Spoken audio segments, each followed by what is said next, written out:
Hello everyone, this is Professor Todd Giles again with AR105 Art Appreciation, and this video lecture is going to be talking about the classical art of ancient Rome, but we have to talk about the Etruscans before we talk about the Roman Republic and then the Roman Empire.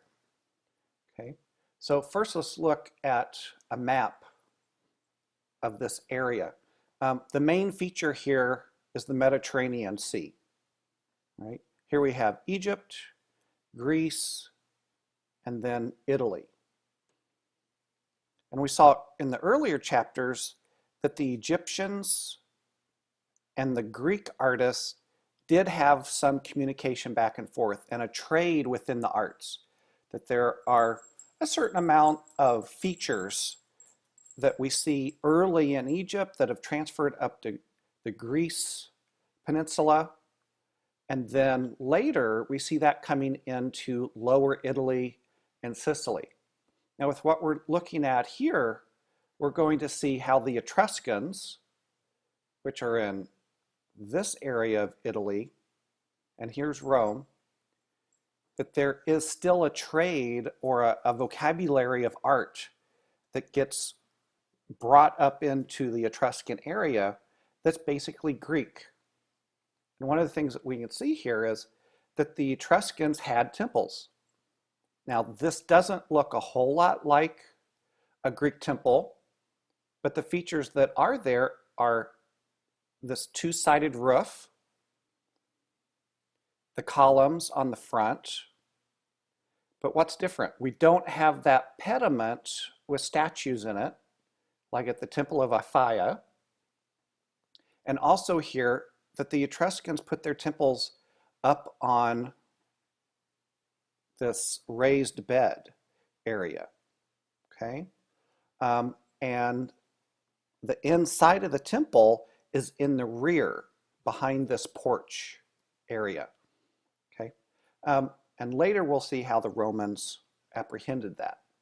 Now here's a typical statuary from the top, the roof area of an Etruscan temple. And we see that, again, we have something very similar to the Greek statues of the Archaic period. These two statues are about from the same period, within reason, and we see that they have the same grin, the almond eyes, the very rigid stance, although this statue is actually moving forward and does give a little bit of an idea of striding, of moving, as opposed to the Kroisos that is standing still. Now, also within the Etruscan era is this fantastic piece. I love this. I won't go into a lot of depth on it, but it really shows the love between a man and a woman in marriage. This is our sarcophagus, so their dead bodies were actually placed within this box.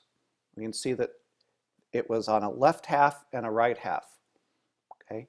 And what are they doing here? They're actually able to hold cups so that in the anniversaries of their deaths or at general times of celebration, the dead were actually part of the celebration.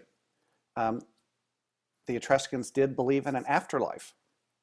So small glasses of wine or other beverage would be put in to their hands. And you see a hand here where pieces of bread or cakes could be placed in the man's hand so that you could actually have the celebration with your ancestors.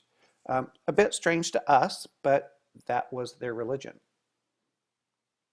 And in the book, it goes into several other pieces of the Etruscans that led up to the Romans. But here's one. This is called the Orator. Atop alle metele is what he is called. And it's solid bronze, one of the rare solid bronze statues of that era that we can go back to from the 1st century BC. And we see the detail of his hand here. He has a ring that's in bronze. He probably had a gold ring here that's now gone. He doesn't have eyes. Those were probably taken out because they were glass and or rock, but he probably had very lifelike eyes. And look at him, he's wearing a toga. He has a tunic underneath, but then he has this long flowing robe over his shoulder. The toga really came from the Etruscans, not from the Romans. The Romans took that idea. Okay, so that's just a short little piece about the Etruscans. In the next video, I'm going to go directly into the Roman art.